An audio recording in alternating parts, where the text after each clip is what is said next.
মাদক সেবনে বাধা দেয়ায় রংপুরে 4 মার্ডার, ছিনতাই হওয়া মোবাইল উদ্ধারের প্রতিশোধ নিতেই চট্টগ্রামে সাকিব খুন।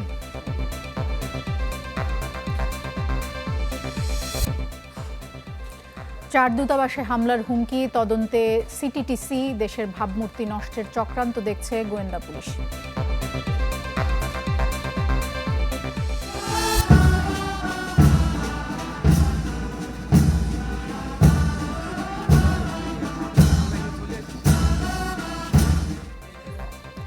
রাষ্ট্রপতি ও নতুন মন্ত্রী প্রতিমন্ত্রীদের প্রথম কর্মদিবস, নৌ ও বিমান বাহিনীর নির্বাচনী পর্ষদ উদ্বোধন প্রধানমন্ত্রী।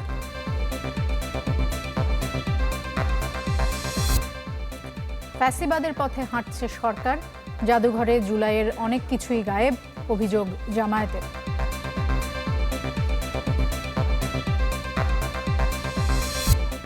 গ্যাস সংকটে 5 সার কারখানার উৎপাদন বন্ধ, পরিস্থিতির জন্য বিএনপি সরকার দায়ী নয় বলেন রিজভী। দর্শক, আমন্ত্রণ চ্যানেল 24-এর সন্ধ্যা 7টার খবরে শুনছিলেন একেএস সংবাদ শিরোনাম। আপনাদের সাথে আমরা দুজন থাকছি, নাজদিন নাসিরুদ্দৌলা এবং আমি মঞ্জুর আল মতিন। ইয়াবা সেবনে বাধা দেয়ায় হত্যা করা হয়েছে রংপুরের সাবেক শিক্ষক, তার স্ত্রী এবং 2 সন্তানকে। আটক 2 জন জড়িত থাকার কথা স্বীকার করেছে বলে জানান পুলিশ কমিশনার আব্দুল মাবুদ। এ ঘটনায় মানববন্ধন আর বিক্ষোভ করেছেন জিলা স্কুলের শিক্ষক শিক্ষার্থীরা, শাস্তি দাবি করেছেন হত্যাকারীদের। শিক্ষকতা থেকে অবসর নিয়ে ছিমছাম জীবনযাপন করছিলেন রংপুর জিলা স্কুলের সাবেক শিক্ষক গণপতি চক্রবর্তী। জমানো টাকায় গড়া ছোট্ট বাড়িতে ভালোই চলছিল 4 সদস্যের পরিবারের, কিন্তু সেখানে ভর করে অশুভ কালো ছায়া। জানা যায় গত বুধবার থেকে আত্মীয়স্বজনরা গণপতি চক্রবর্তীর পরিবারের সাথে যোগাযোগ করতে পারছিল না। সন্দেহ হলে শনিবার রাতে তার সেলিকা এসে দেখেন বাড়ি তালাবদ্ধ, এলোমেলো ঘর। খবর পেয়ে পুলিশ তালা ভেঙে ভেতরে ঢুকে 2 তলা বাড়ির ছাদ, বাসা, সিঁড়ি ও ঘরের খাটের নিচে থেকে গণপতি চক্রবর্তী, তার স্ত্রী ও 2 সন্তানের মরদেহ উদ্ধার করে। ডাকাটাকি করে কারো কোনো রেসপন্স পাই না। পাশের যে সিঁড়ি আছে, যে খোলা, এগুলো সিঁড়ি আছে, যে জানালার কাছে উঠি। স্থানীয়রা জানান, নিহত সাবেক শিক্ষক অবসর নেয়ার পর নিজ বাসায় ও রংপুর সমবায় মার্কেটে হোমিওপ্যাথিক চিকিৎসার চেম্বার চালাতেন। খুব ভালো, খুব একনিষ্ঠতার সাথে উনি কাজ করছিল, খুব কষ্ট করে এই বাড়িটা করছে, কোনো ঘুষ কিচ্ছু খায় না। বাড়িটা করার সময় প্রবলেমে পড়ছিল বিভিন্নভাবে, চাঁদার দাবি, অমুক তমুক, এটা সেটা বিভিন্নভাবে প্রবলেমে পড়ছিল। হত্যায় জড়িতদের বিচার দাবি করে বিক্ষোভ ও মানববন্ধন করেছে রংপুর জেলা স্কুলের শিক্ষক শিক্ষার্থীরা। শুরুতে পুলিশ ডাকাতির ঘটনা বললেও পরের সংবাদ সম্মেলনে জানানো হয় হত্যায় মাদকসেবীরা জড়িত।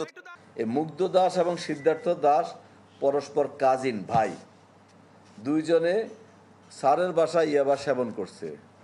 ভোর হয়ে গেছে, ইয়াবা সেবন করতে গিয়ে গণপতি স্যার ছাদে উঠে তাদেরকে চ্যালেঞ্জ করছে বা বকাবকি করছে। স্যার খালি গায়ে ছিল, ওনার কাঁধে একটা গামছা ছিল, স্যারের কাঁধে থাকা গামছা দিয়ে গলা পেঁচিয়ে 2 জনে স্যারকে খুন করে। খুনিদের বক্তব্য অনুযায়ী প্রার্থী চক্রবর্তী মারা যাচ্ছিল না 3-4 মিনিট, তখন তাকে আবার একটা রশি এনে গলায় প্যাঁচ দিছে, 2টা প্যাঁচ দিছে, একটা গলায় পড়ছে, তাড়াহুড়ো করতে যে একটা মুখে পড়ছে, ওই জোরে টানের সাথে মুখ টুকের এটা বিকৃত হয়ে গেছে। ঘটনাস্থল থেকে বেশ কিছু আলামত সংগ্রহ করেছে আইনশৃঙ্খলা রক্ষা বাহিনী। ফখরুল শাহিন, চ্যানেল 24, রংপুর। ছিনতাই করা মোবাইল উদ্ধার করে দেওয়ার কারণেই চট্টগ্রামে তরুণ সেলিম উদ্দিনকে, সাকিবকে পরিকল্পিতভাবে হত্যা করা হয়েছে। এই ঘটনায় প্রধান অভিযুক্ত যুবদল কর্মী ইমন, স্বেচ্ছাসেবক দল নেতা রায়হান সহ 8 জনকে গ্রেফতারের পর এমন তথ্য জানিয়েছে র্যাব। জব্দ করা হয়েছে হত্যায় ব্যবহার করা বিভিন্ন আলামত। ছিনতাই করা মোবাইল উদ্ধার করে দেয়ায় খুন হতে হয়েছে চট্টগ্রামের চাঁদগাঁও সিএনবি এলাকার তরুণ সেলিম উদ্দিন সাকিবকে। ঘটনায় প্রধান অভিযুক্ত যুবদল কর্মী ইমন, স্বেচ্ছাসেবক দল নেতা রায়হান, সালমান সহ 8 জনকে গ্রেপ্তার করেছে র্যাব। কর্মকর্তারা জানান, হত্যার পরপরই বোয়ালখালী হয়ে কক্সবাজার পালিয়ে যায় অভিযুক্তরা। তাদেরকে পালাতে সাহায্য করতে মোটরসাইকেল সহ প্রস্তুত ছিল কয়েকজন। সব মিলিয়ে এ হত্যায় এখন পর্যন্ত 8 জনের সম্পৃক্ততা পাওয়ার কথা জানায় র্যাব। একটি গ্রুপ হত্যা করেছে, আরেকটি গ্রুপ পালাতে সহায়তা করেছে এবং আরেকটি গ্রুপ আলামত ধ্বংস করতে সহায়তা করেছে। এইভাবে করেই মূলত তারা একে অপরের সহায়তায় একটি সাকসেসফুল ক্রাইম করার চেষ্টা করেছিল। মূলত মোবাইল নিয়ে হওয়া সালিশে যারা অংশ নিয়েছিল তাদেরকেই টার্গেট করে ইমন সহ অন্যরা। তাই সাকিবকে হত্যার পরপরই ওয়ান ডান দিয়ে সামাজিক যোগাযোগ মাধ্যমে উচ্ছ্বাস প্রকাশ করে অন্যদেরও হত্যার হুমকি দেয় সে। সালিশি বিচারে স্থানীয় জনগণ যারা উপস্থিত ছিল তাদের প্রতি তাদের আক্রোশ ছিল এবং সেখান থেকে তারা উপস্থিত সবারই প্রতির একটা মনোভাব পোষণ করছিল। তবে পরবর্তী কাকে টার্গেট করবে এই বিষয়ে তারা এখনো কোনো সুনির্দিষ্ট তথ্য দেয়নি। সো আশা করি আমরা যেহেতু সকল আসামিকে ধরতে পেরেছি, ইনশাআল্লাহ পরবর্তী আর কোনো টার্গেট হবে না। অভিযানে জব্দ করা হয়েছে হত্যায় ব্যবহৃত মোটরসাইকেল সহ বিভিন্ন আলামত। গেল বৃহস্পতিবার সন্ধ্যায় নগরীর কাপ্তাই রাস্তার মাথা এলাকায় রিকশা থেকে নামিয়ে উপর্যুপরি ছুরিকাঘাতে হত্যা করা হয় গার্মেন্টস কর্মী সাকিবকে। ইবেন মীর, চ্যানেল 24, চট্টগ্রাম। ঢাকায় 4 দূতাবাসে হামলার যে হুমকির ঘটনা ঘটেছে সেটিকে গুরুত্ব দিয়ে দেখছে সিটিটিসি এবং ডিবি। বৈঠক করেছে দূতাবাসের কর্মকর্তাদের সঙ্গে। ব্রিফিংয়ে গোয়েন্দা প্রধান জানিয়েছেন, দেশের ভাবমূর্তি নষ্টের চেষ্টা করছে একটি পক্ষ, তবে আতঙ্কিত হওয়ার মতো কোনো তথ্য এখনো পাওয়া যায়নি বলে জানিয়েছেন তিনি। দেশের বিভিন্ন স্থানে একের পর এক বোমার মতো বস্তু উদ্ধারের খবরে শিরোনাম হয়েছে বেশ কিছুদিন। এবার সামনে এলো চীন, পাকিস্তান সহ 4 দূতাবাসের হামলার হুমকির প্রসঙ্গ। ঢাকার কূটনৈতিক পাড়ায় হঠাৎই বাড়তি সতর্কতা। তদন্তের ভার দেওয়া হয়েছে পুলিশের বিশেষায়িত ইউনিট সিআইডিকে। কাজ করছে গোয়েন্দা পুলিশও। ইতোমধ্যে সংশ্লিষ্ট দূতাবাসের সঙ্গে আলোচনা হয়েছে নিরাপত্তা পরিস্থিতি নিয়ে। সাংবাদিকদের প্রশ্নের জবাবে ডিবি প্রধান জানান, ইমেইলে হামলার হুমকির তথ্যকে গুরুত্ব দিয়ে তদন্ত চলছে। আমাদের যে রাষ্ট্রদূতগণ আছেন বা বিভিন্ন এমবেসি আছে, তারা তো আমাদের তাদেরকে আসলে কিছুটা ভীত সশস্ত্র করার জন্য, এটা আমি বলবো যে এটা দেশবিরোধী একটা অপতৎপরতা অত্যন্ত গুরুত্বের সঙ্গে দেখি এবং আমরা আশাবাদী যে এটাও আমরা উদ্ঘাটন করব। এই নেপথ্যে যারা আছে তাদেরকে আমরা আইনের আওতায় নিয়ে আসতে পারবো। ডিএমপির মিডিয়া সেন্টারের সংবাদ সম্মেলনে তিনি বলেন, ঢাকা মেডিকেলের চিকিৎসকের উপর হামলায় 4 জনকে গ্রেপ্তার করেছে পুলিশ। দাবি করেন, বিত্তশালী ও প্রভাবশালীদের টার্গেট করে চাঁদাবাজি করছে সংঘবদ্ধ চক্র। তারা একটি গ্রুপ আছে, যে গ্রুপ দেশের বিভিন্ন ধনাঢ্য ব্যক্তি এবং পেশাগত যে সমস্ত বড় বড় ব্যক্তি আছে তাদেরকে টার্গেট করে তাদের ঠিকানা জোগাড় করে, তাদের পেশাগত তথ্য সংগ্রহ করে এবং তাদের নিকট থেকে মোটা অঙ্কের টাকা দাবি করে। গোয়েন্দা পুলিশের এই কর্মকর্তা জানান, হুন্ডি ব্যবসায় লোকসানের পর চাঁদাবাজিতে নাম লেখায় চক্রটির সদস্যরা। হুন্ডি ব্যবসায় জড়িয়ে পড়ে। ফয়সাল হোসেন, চ্যানেল 24, ঢাকা। বঙ্গভবনে উঠেছেন রাষ্ট্রপতি মির্জা ফখরুল ইসলাম আলমগীর। বেলা 11টায় রাজধানীর মিন্টো রোডের বাসভবন থেকে বঙ্গভবনে পৌঁছালে অশ্বারোহী একটি দল তাকে অভ্যর্থনা জানায়। পরে গার্ড অব অনার দেয় প্রেসিডেন্ট গার্ড রেজিমেন্টের সদস্যরা। এরপর মির্জা ফখরুল ইসলাম আলমগীর তার কার্যালয়ে যান। আনুষ্ঠানিকতা শেষে বুঝে নেন দাপ্তরিক কার্যক্রম। অফিস করেন কর্মকর্তাদের সঙ্গে, স্বাক্ষর করেন নথিপত্রে। গেল 21 অগাস্ট রাষ্ট্রপতির শপথ নেন সাবেক বিএনপি মহাসচিব এবং স্থানীয় সরকার মন্ত্রী মির্জা ফখরুল ইসলাম আলমগীর।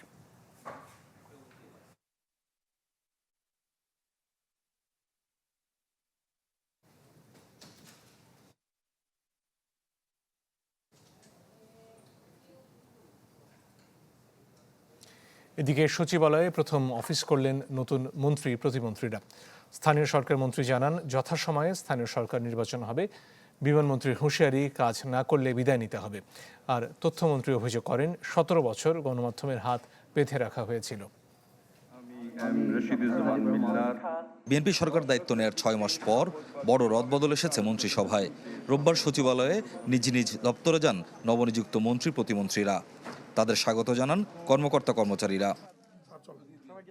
নতুন স্থানীয় সরকার, পল্লী উন্নয়ন ও সমবায় মন্ত্রী জানান, সাংবিধানিক প্রক্রিয়ায় নিয়মকানুন অক্ষরে অক্ষরে পালন করে যথাসময়ে হবে সব স্তরের স্থানীয় সরকার নির্বাচন। দরিদ্র মানুষকে অগ্রাধিকার দিয়ে কাজ করবেন বলেও জানান তিনি। সাংবিধানিক প্রক্রিয়ায় সেই নিয়মকানুন অক্ষরে অক্ষরে পালন করে ইনশাআল্লাহ বিএনপি সরকার যথাসময়ে স্থানীয় সরকার নির্বাচন ঘোষণা। আমাদের মূল লক্ষ্য থাকবে কিন্তু সমাজের ভাগ্যাহত দরিদ্র যারা আন্ডার প্রিভিলেজ তাদের, তারা হবে প্রায়োরিটি।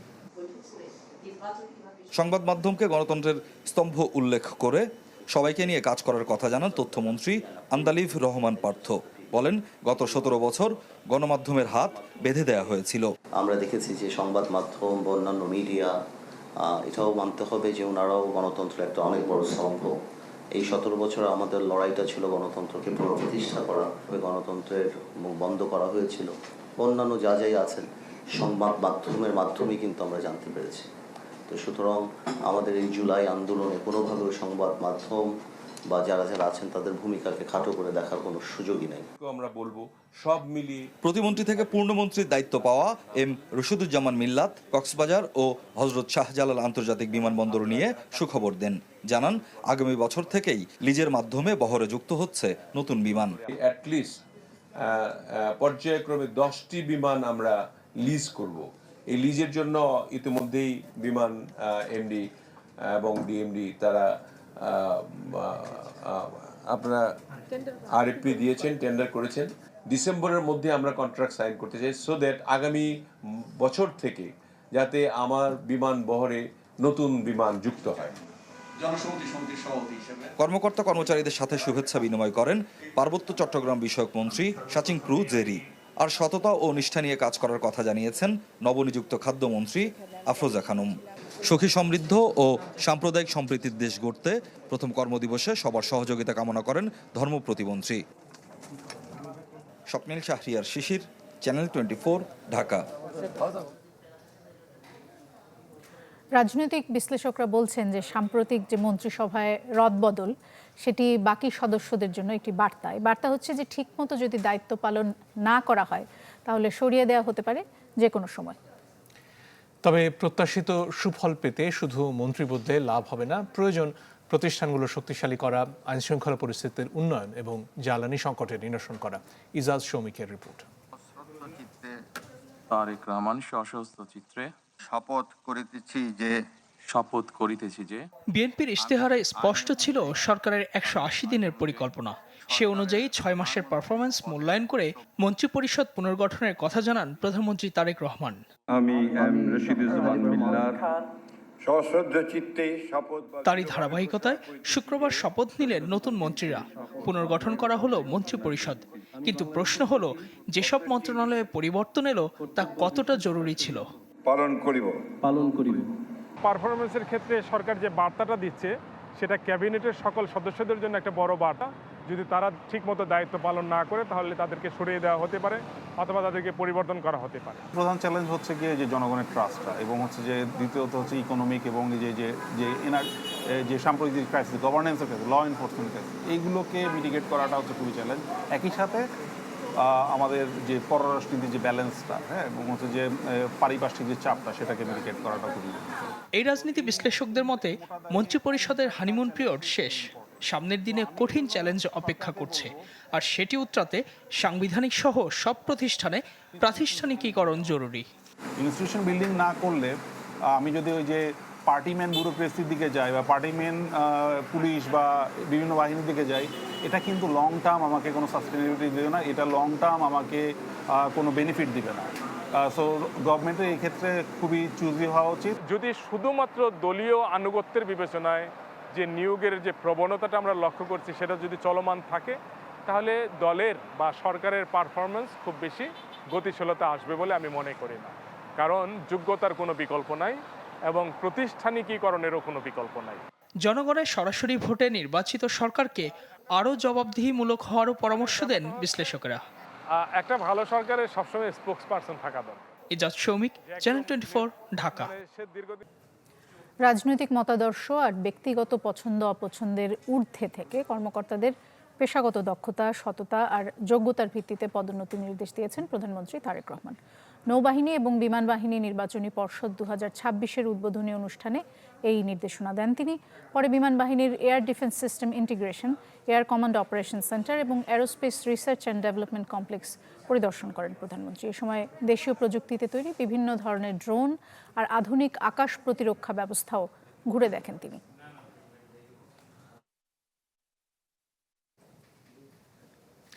ফ্যাসিবাদের পথে হাঁটছে বিএনপি, এমন অভিযোগ করেছেন বিরোধী দলীয় নেতা ও জামাতের আমির ডক্টর শফিকুর রহমান। রাজধানীতে একটি অনুষ্ঠানে তিনি বলেন, ২৪-এর গণ অভ্যুত্থান ফাইনাল নয়, সামনে আরও বড় যুদ্ধ।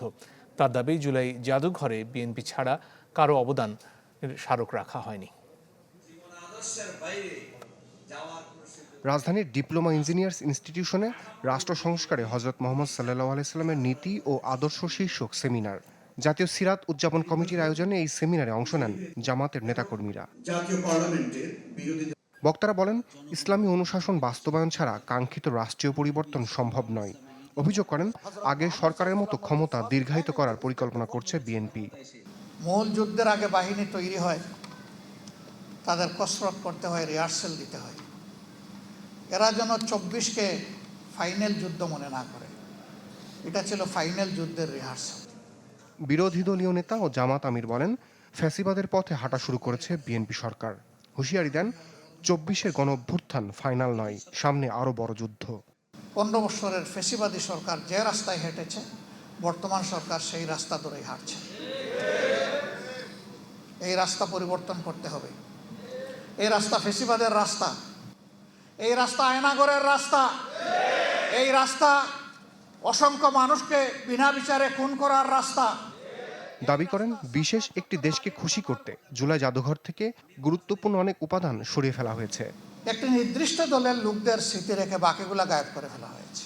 এখানে ৪৭ সাল বা ৪৬ সাল থেকে শুরু করে অনেকগুলা রাজনৈতিক সাংস্কৃতিক পরিবর্তনের যারা পুরোদা ব্যক্তিত্ব ছিলেন, তাদেরকে তুলে আনা হয়েছিল।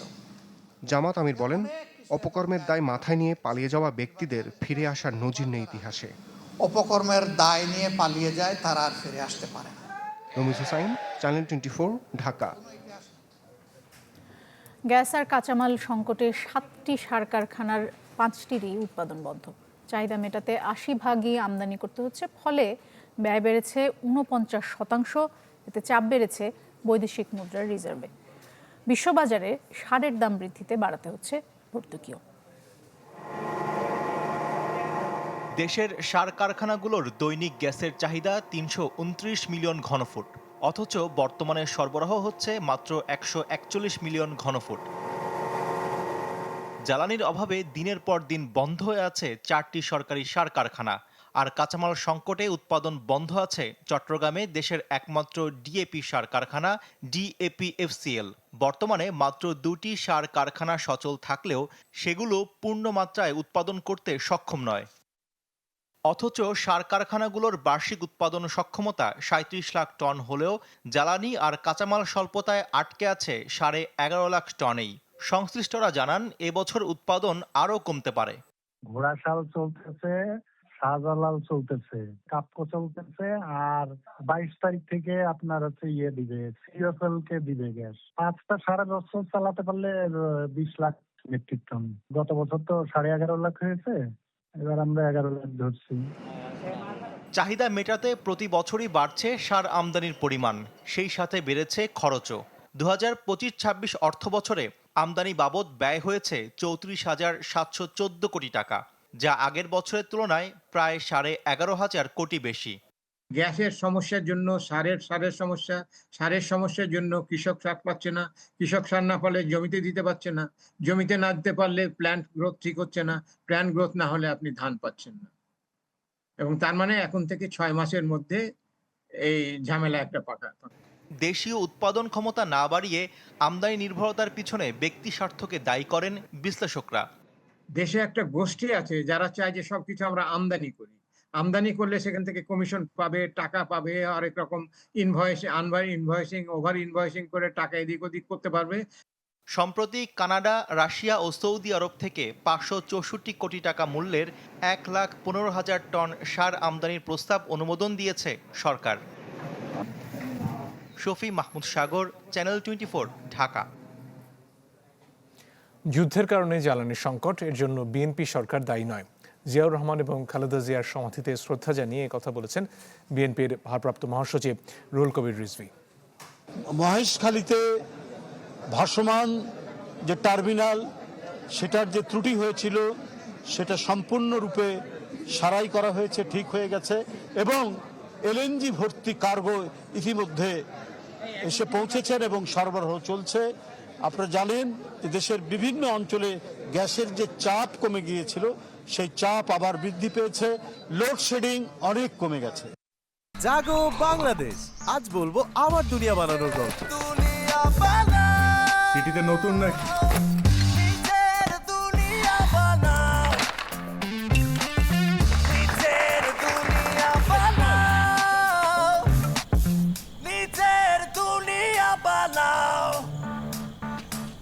আমারটা তো শুনলে, তোমার দুনিয়া বানাবে কখন? আজ, এখন। জাগো, জাগাও, বানাও নিজের দুনিয়া। From Nestle. নবায়নযোগ্য জ্বালানি ভিত্তিক বিদ্যুৎ কেন্দ্র থেকে উৎপাদিত বিদ্যুতের দাম ঘন্টায় প্রতি কিলোওয়াট 6 টাকা 48 পয়সা করার প্রস্তাবে গণশুনানি হয়েছে। এনার্জি রেগুলেটরি কমিশনের শুনানিতে অধিকার কর্মীরা দাবি তোলেন ভোক্তা পর্যায়ে নিরবচ্ছিন্ন সরবরাহ এবং সহনীয় দাম রাখার, আর উদ্যোক্তারা চান সারচার্জ মওকুফ। নবায়নযোগ্য জ্বালানি থেকে 10,000 মেগাওয়াট বিদ্যুৎ উৎপাদনের লক্ষ্যে কাজ করছে সরকার।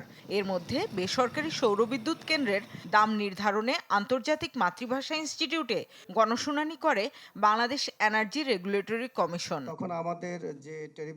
এতে বিতরণ কোম্পানির পক্ষ থেকে নেসকো ও পল্লী বিদ্যুৎ কর্তৃপক্ষ দাম নিয়ে নিজেদের যুক্তি তুলে ধরে। 7 টাকা 9 পয়সা যদি আমাদের বাল্ক রেট করা হয় তাতে আমরা ব্রেক ইভেন্টে যে ক্যাটাগরির কনজিউমার আমাদের এমপিপিতে যাবে সেই ট্যারিফ অনুযায়ী আমাদেরকে সাবসিডি দেওয়ার বিষয়টা যদি নিশ্চিত করা যায়। তবে বিতরণ কোম্পানির প্রস্তাব যাচাই বাছাই করে বিআরসির কারিগরি কমিটি উৎপাদক থেকে কেনার জন্য 6 টাকা 48 পয়সা দাম নির্ধারণ করে। এক পাওয়ার প্ল্যান্ট থেকে বিদ্যুৎ উৎপাদন করবে, দূরবর্তী কোনো স্থানে গিয়ে আমার একজন কনজিউমার তার সাথে সমন্বয় করতে হবে, যার ফলে মিটারিং ইস্যু বা ক্যালকুলেশন ইস্যু কিন্তু দুই পোর্শনে বা হিসাব করতে হবে। তবে অতিরিক্ত মাশুল কমানোর দাবি তুলেন বেসরকারি বিদ্যুৎ কেন্দ্র, এমপিপি ও তৈরি পোশাক কারখানা মালিকদের সংগঠন বিজিএমইএ। আমাদের এখানে 15% ভ্যাট আর 2% এআইটি নেওয়া হবে, তাহলে তো ওই 0%টা হয়ে যাচ্ছে 15-17%। তাতে তো আমার কোনো লাভ হচ্ছে না। 56,000 কোটি টাকার যে সাবসিডি, সেই সাবসিডির কিন্তু পার্ট কিন্তু এমপিপি না, কিন্তু এই লসের একটা পার্ট আপনি দিয়ে দিচ্ছেন এমপিপিকে। এ সময় বিশ্ববিদ্যালয় শিক্ষক, ভোক্তা অধিকার কর্মী ও অন্যান্য অংশীজনরা সমালোচনা করেন বিদ্যুৎ খাতের দুর্নীতি রোধ করতে না পারার। ইউটিলিটিগুলোর মধ্যে একটা মনোপলি ভাবনাটা এখানে আসলে আছে। আইপিপির পুরা প্রাইসিংটা লুণ্ঠনমূলক। বিআরসি জানায় যৌক্তিক ট্যারিফ নির্ধারণে কাজ করছে। রিনিউয়েবল ওই 3.5 ঘন্টা 4 ঘন্টার কথা আসছে, এটা যদি ব্যাটারি সাপোর্ট যদি না থাকে, ব্যাটারির কস্ট কমে আসছে, কত কমছে, এই অনেকগুলা ট্রিকি ইস্যু এর মধ্যে আছে।